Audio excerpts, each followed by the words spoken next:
we just say our God is great. Amen. We saw and trouble at night yesterday at Njuguna concerning the same issue of a ballot box, that the stalemate that has put us here for more than 5 hours. Yes. What would you comment on the election, and especially those hiccups that we witnessed yesterday in Njuguna and here in Kiambaa concerning the opening of ballot boxes when they have already been sealed? There were very many hiccups in this election. There was heavy voter bribery that happened yesterday.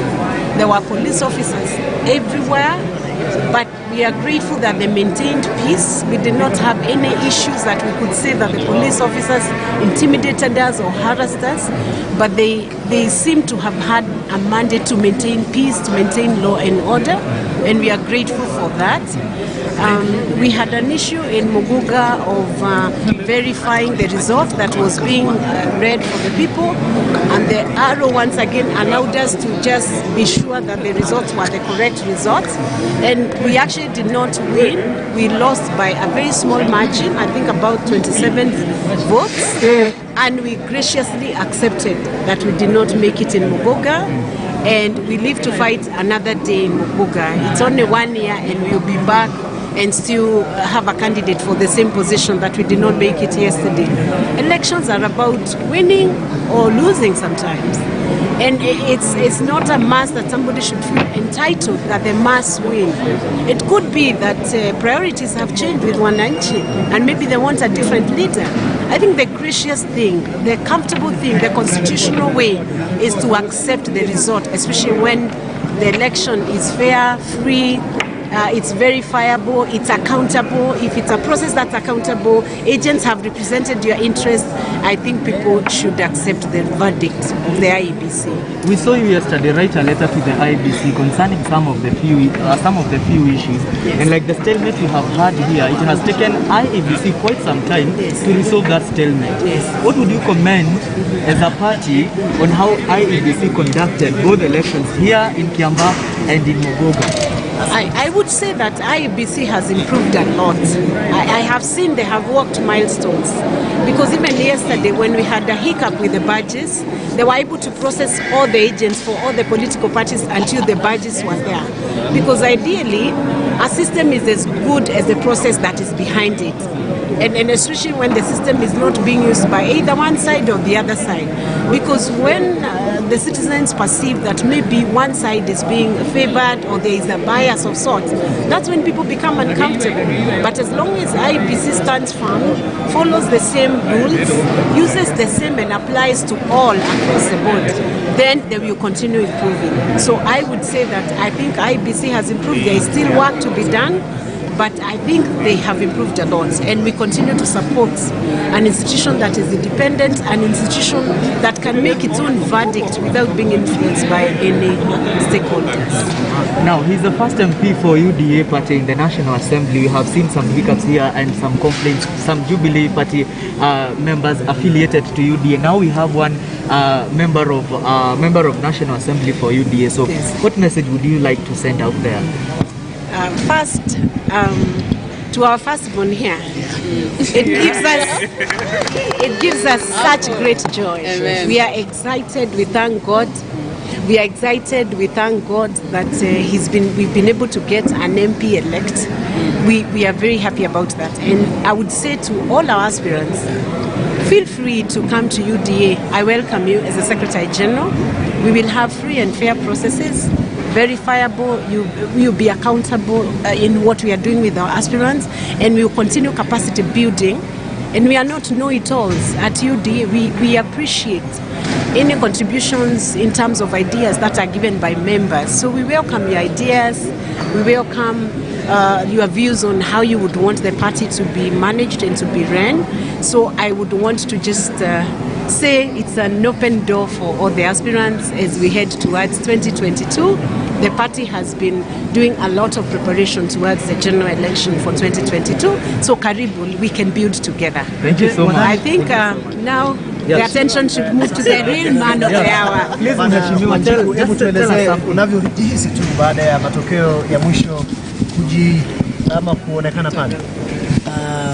Washa ni kwanza nichukue nafasi hii nishukuru Mungu kwa sababu imekuwa safari mrefu, tumetembea na finally Mungu ametupa ushindi, maana jinsi ambavyo mmeona it has been a journey. But I want to thank God and also the Kiambaa people, for entrusting me with their votes and also for giving me an opportunity to serve them as their member of parliament for the next 1 year.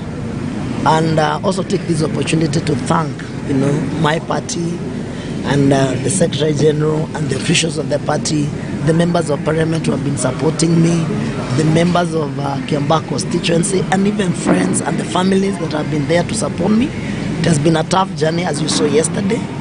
We tried as much as we can, but there was a lot of voter bribery, a lot of intimidations. But finally, God has granted us the victory. So we are so happy, and the mandate that I have is now to deliver to the people of Kiambaa whatever I promised them, and I know it's going to be a journey, but I know God is together with us.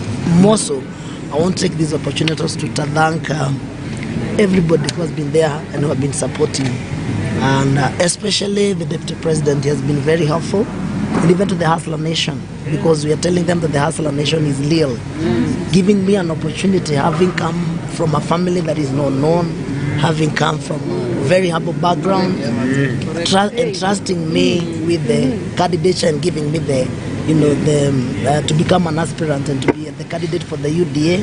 It's not that easy, but we can tell the Kenyans wherever they are that Hustler Nation is real, and they don't intimidate, they don't hawana ubaguzi, but they give each and every one of us equal opportunity, to exercise, the democratic rights that we have as a nation. And we want to call them wherever they are. Those who have not been with us, the Hustler Nation, please come in. This is the real thing, and it is the future of this country. What is your word to the opponent?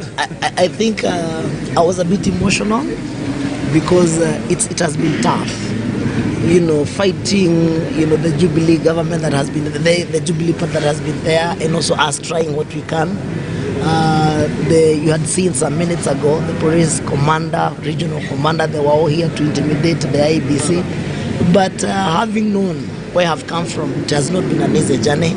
But I also want to encourage the young people, wherever you are, as long as you have a vision, as long as you can dream, continue dreaming, because this is a dream come true. What is your word to your opponent? Wanjiku. Yeah, sure. Hello. What is your word to the opponent? Yeah. What do you tell the opponent? No, I think in every election there is a winning and there is a losing. So, but we are all winners because we had participated in this election. Even having the courage to participate in an election, it is a good thing. So I will just call them and ask them that we join hands together and build Kiambaa together, and we move forward. One last one. There are people who never knew Kiambaa existed in this country. Now Kiambaa has been brought to the limelight of the country. We have not seen cases of violence like we have seen in other by-elections. What kind of Kiambaa do you promise Kenyans to see in the near future? No, Kiambaa, we have been very peaceful. Even all the times that we have been having elections, we have never had violence. But yesterday there were people who came from outside Kiambaa who had tried to cause commotions here and there. But the Kiambaa people took charge. We conducted our election in a peaceful manner. As Alau had said before we started the election, he had given an order that no member of parliament should be allowed to be in any polling center, and we heed to that call. So no member of parliament who was supporting me was anywhere within Kiambaa. And we allowed the Kiambaa people to exercise their democratic right. So therefore, Kiambaa is a peaceful country, is a peaceful constituency, and I can tell you that it is a place to invest in. We all call those people who really have a good faith, and we all know that Kiambaa is a good place, and we are peaceful people, and we coexist with each other. SG, tying to that, this win for the UDA comes even as the general election just draws closer. What are the lessons you've learned as a party that prepares for the next battle on August 8th? I believe the political domain has radically shifted. It's much more harder to clinch a seat, and it is us ourselves who have made it like that. Number one, the heavy voter bribery. That is a disadvantage to all because number one, handouts do not help anybody. They do not have the ultimate help to the citizen. So I wish we could work together with the Wananchi to stop this kind of use of voter bribery as a way